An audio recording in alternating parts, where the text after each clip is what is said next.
This unsuspecting office PC has no idea what it's in for. After some standard fitting procedures requiring a Stanley blade, the lineman's pliers, and even cable cutters, yes, you'll have to trust me on this, you need all three of them, you can fit something like the RTX 5060, and if you think about it, see what I did there, think center, think about it, this is the ultimate gaming PC. Look, we can do a quick checklist. It's got RGB, we've got a NVMe in there, why not? We've got a gaming GPU, insufficient cooling, probably, excessive PSU watts, likely, a little bit too much heat, maybe, but those are all problems surely that you can solve.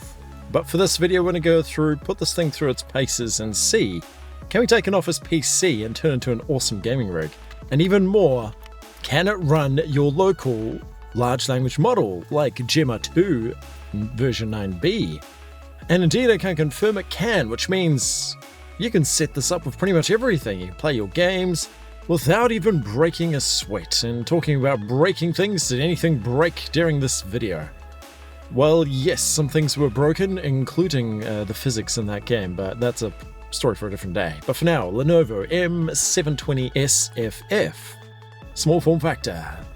Fits up to a 9th gen Intel i9 processor, max RAM spec of DDR4 2666 MHz.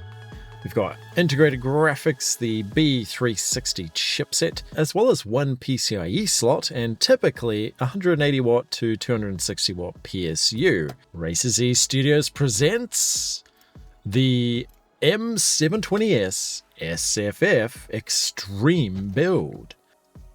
Emphasis on extreme, but more on that later. Nice front cover, very easy to remove. We got the 3 red tabs, absolute breeze, and very aesthetically pleasing looking panel. Well done, Lenovo, that really is cool if you think about it.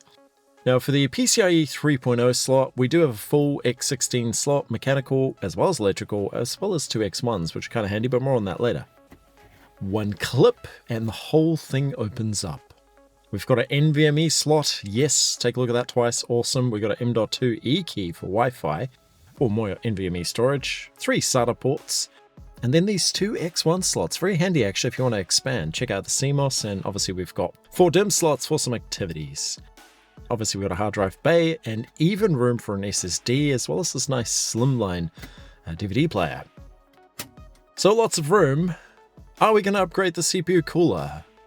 In this case, I'm going to say no. We're just going to focus on the GPU, and don't worry about this random cable. We'll deal with that later. That's the intrusion sensor. I don't know if it's alarming right now because I guess we're intruding, but that's a story for a different time. So how much power does the system pull?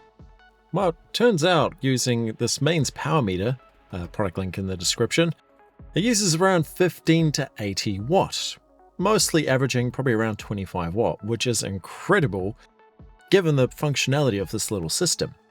Now for today's testing, we are going to be using this very cool monitor, the Odyssey G7 28-inch 4K 144Hz. Pretty cool. Now I actually had trouble getting the display working. I tried a Quadro 600, but that let me down, probably because it's legacy.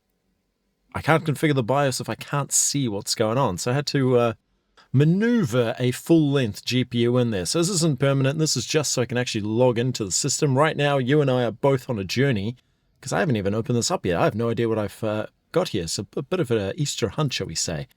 But let's do a quick task manager load. And what have we got here?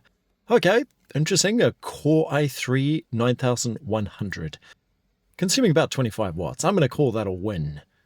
But we're going to destroy that power figure with this RTX 5060. And just checking the measurements here. Yeah, that looks like it's going to fit. Okay, I'm not sure how that's going to fit, but allegedly it does fit. We'll definitely see. That does look about the size of the computer. But anyway, what GPU did I go for and why this model? Well, this is the RTX 5060 from Gigabyte. Not to be looked down upon, it's quite the serious GPU, I promise. This is the OC low profile. Low profile? What is that? Why do you need a low profile for your gaming rig? Well, it turns out these small form factor systems require half-height GPUs. Now this is quite difficult to find, and there's really not many for this form factor. And of course the alternative one is the RTX 3050, which is the standard GPU you would fit. But I figured this one's 10 times better. I mean, look at the size of this thing. ample more power and it's going to fit. And this one's going to work. What? Why has this got an 8-pin? No one told me this needs an 8-pin. There's no 8-pin on that PSU. Oh, okay, that's going to be a problem. It's okay, I've got a fix for that later. Don't worry about it, it's not a problem. Anyway, we've got 4 display outputs on this little GPU, so really, it is an absolute powerhouse, given the form factor. Check out the technical specifications while we're there. Blackwell architecture, I mean, it needs no introduction. It's a 50XO, the latest gen. They're pretty powerful. Now, very interesting to take note, the length, it's a 182mm card, so one of the shorter ones. I really wish it was slightly shorter than this even, but this is the shortest RTX 5060 I could get my hands on. Now for fitment, I'm sure we'll have absolutely no problems. Here's the Quadro P2000. It's a bulletproof GPU from this perspective, always reliable, never had any problems. But it is way too big for the system. So the first problem we're going to run into is PSU. You would have seen it, you would have predicted it. This is the solution, part number in the video description. Absolutely phenomenal number of PSU upgrades. It's the exact same form factor, kind of like an ITX PSU, tiny PSUs. But the benefit is there's actually quite a few options. The one I settled on was a 500 watt. Keep in mind the present one I believe is a 210 watt. That is a phenomenal increase in output, which I think is well met. Now I will mention if you need some good quality screwdrivers, I can absolutely recommend this set. I find it quite handy. Let's see. Yep, I think this is the right one. Definitely check it out. Product link in the video description, of course. Quite nice of that little push release. I forgot about that. Okay, let's have a look at the PSU. 3 simple screws holding that in. I won't bore you with the time. They were well talked, I will mention. Now, a lot of cable management is needed, and I don't want to roast the guy who put this together, but I feel like I could have done a better job blindfolded with the cable management. But that's okay, we'll work on this. Right now it's a little bit crude, but let's see if my job is any better. First thing that I do like to do is just make sure that the motherboard power is actually with the same pinout and the same design. As far as I can tell it is, which means the PSU that I bought is actually the right thing. And we'll use the scissor here. There goes our very nice cable management. Sorry to the cable dude. Let's quickly pop this out. I will show there's a tiny little tab here you do have to depress to get this PSU out of its socket. Otherwise you'll be sitting there going red in the face trying to force it out. And trust me, it doesn't work. You need to push that button. Now once we've got it this far, we do have to untangle what is a rather complicated cable mess. But don't worry about it. It's not that big a deal because as you can tell, there's only 2 cables plugging in.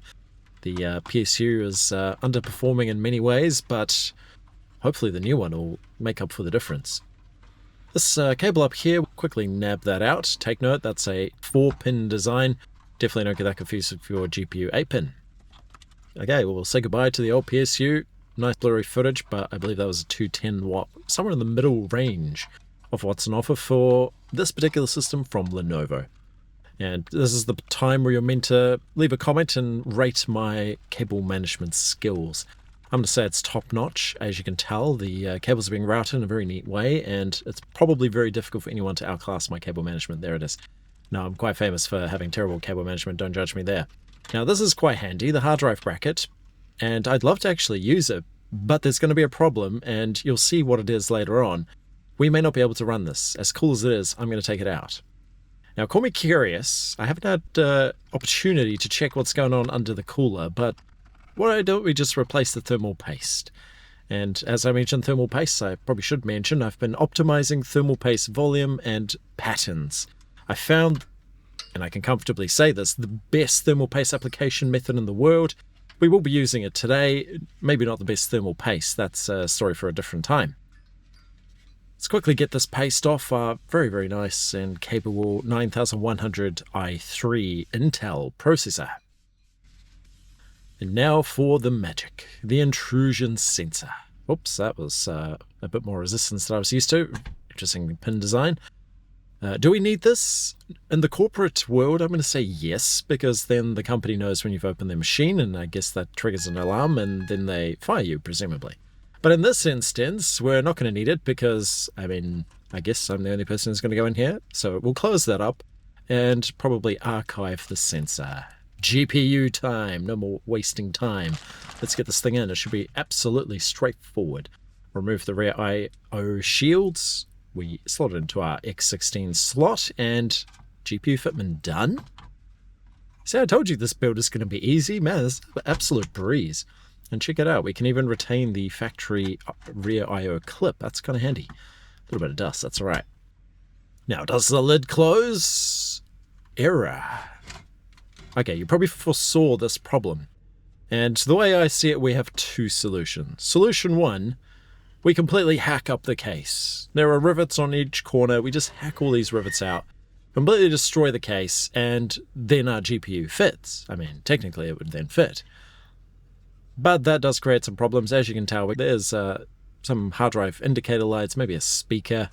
We've got that LED is actually quite cool. We've got the hard drive cables all mounted and routed through there. We've got, the Wi-Fi aerial, and obviously the DVD drive. So not that big of a deal. I feel like if we rip that out, we'd be fine. But this is going to be important. We do need good clearance. We don't want it to ground out, and we do want to be able to close up our case. Let's get the new PSU in. This should be an absolute breeze, and check out this fitment. It's almost like it was designed for this case. Kind of interesting how that works. We'll assume some of these systems come out with higher power PSUs. But here's the star of our show, the 8-pin. But that's not the one you want for your GPU. The 2 4-pin one is, in fact, CPU power. So definitely don't get those mixed up. I don't think the pins actually correspond. So you should be fail-safe, but always double-check to make sure.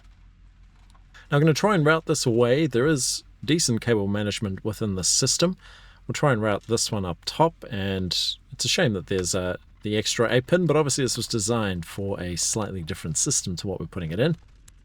But with that said, the motherboard power is identical, making it a really straightforward switch. Now, with motherboard power in, the only thing left is our 8-pin to get this GPU up and running, and yes, that's directional. You got a 50% chance, and whenever you film, you always seem to get it the wrong way around. That's just the way it works. Okay, I'm not sure what to do with the extra one. If only they only gave one, because let's be honest, you're not going to be able to power a GPU with 2 of them anyway. There's never enough power. We'll reconnect our SATA. It's actually for the DVD drive, but maybe that'll come in handy at some point. And a little bit of cable management. You'll have to rate whether my work is better than the original Lenovo tech. I'm going to say probably not, but insulation tape creates a mess for someone else later on, someone else being me. But we'll deal with that in a future video. RAM. Absolutely, your gaming system needs RAM. This is HyperX. The Fury is mandatory, and it's going to leave your opponents furious when you dominate with your RGB RAM in pretty much every game you're going to play. Nice X pattern there, and talking HyperX, it's going to take some skill to get this particular drive fitted. You see what I did there, G-skill? It just makes sense if you think about it. So let's get the RAM slotted in. It's absolutely a breeze on this system. Obviously, we want dual channel to make the most of the capability of this little CPU. I say little, it actually packs quite the punch. Let's not talk down upon this CPU. With the RAM slotted in, take note of the configuration. That's allowing us to use dual channel, very important. We now have RGB RAM, check it out. I mean, it's obviously not lit up now, but we have RGB. Now, quick little tutorial. This, I'm going to say, is the best method to apply your thermal paste. I'll prove it in a future video, stay tuned for that. And yes, it looks like a bit of a slushy. Right now, this is probably not the thermal paste I would recommend. It's part of my testing series, so a really cheap paste makes for great testing when you think about it. But what we're trying to do here is apply thermal paste, and I guess right now illustrating the standard process. I mean, most of you guys will be doing this correct. You take whatever you're given, you put a big blob in the middle, but turns out that's the worst method. Let's see if we can convert this one to the best method. The best method, according to my internal testing on some pretty rigorous experiments, was the smiley face. It's okay, it's upside down, it's got a big nose, but we won't judge the smiley face. Now for the cooler. Make sure it's nice and clean when it goes back on. I like to first refit the fan, otherwise chaos to get that plugged in after you've remounted. We'll secure that back in. Probably wise to buy a better CPU cooler, but in my experience, the CPU is not the problem. On heat, the GPU was the problem, but we'll deal with that a little bit later on. Remind me so I don't forget. CPU cooler fitted, best thermal paste application method in the world, and a half-decent volume. What was that? About 100 microliters. We should be absolutely good on thermals for the CPU. Oh dear, we still have that problem to contend with, but we'll come back to that. PSU, 3 simple screws to secure. I have to admit, really, really cool mounting mechanism on these, and I love the fact that they do slot into the system without any problems. Now for the fun part. We probably should test to see if this thing even boots. I mean, after all this work, you'd hope it boots. But no, let's take it all the way. We're going to go for the exciting part, which is hacking up the case. I feel like this is a great point where we need some heavy metal. And while we do some heavy metal music, I feel like in the age of AI, surely this should turn into some sort of like metallic fight, maybe a battle between man and machine, trying to iron out some of the technicalities between the metallic components and our egos, perhaps. Round 1, fight. RACERRRZ versus the M720Q. Who's gonna take the first round? Oh, that's fighting dirty. He's using pliers. That's definitely a barbaric way to get in. Oh my goodness, look at all the metal flying. That is very, very dangerous. Probably should put an age rating on this. R18, definitely. Look at that. Oh my goodness, that's terrible. Okay, he's munching away. I can see what's going on here. So clearly we're trying to munch away the chassis. Surely there are better ways of doing this. Hopefully the metal's not going all over the system. I mean, okay, that's actually sitting half decent now. Okay, that's not too bad. So round 1, I'm going to give it to RACERRRZ because, I mean, clearly he's dominating this particular matchup, but we need to continue. I'm going to cut it all off. Usually I like reversible modifications.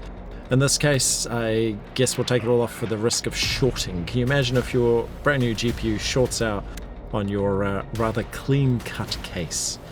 Clean cut being a bit of an understatement there, but surely there's a better way of doing this. I did consider the multi-tool, I did consider the angle grinder, but I feel like then I have to remove it. We're going to go for barbaric cut plus hot glue plus a little bit of insulation.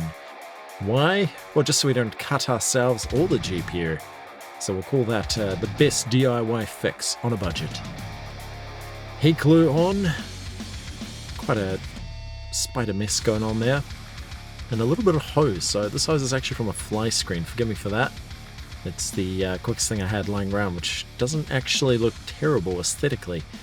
Really going for this DIY process here.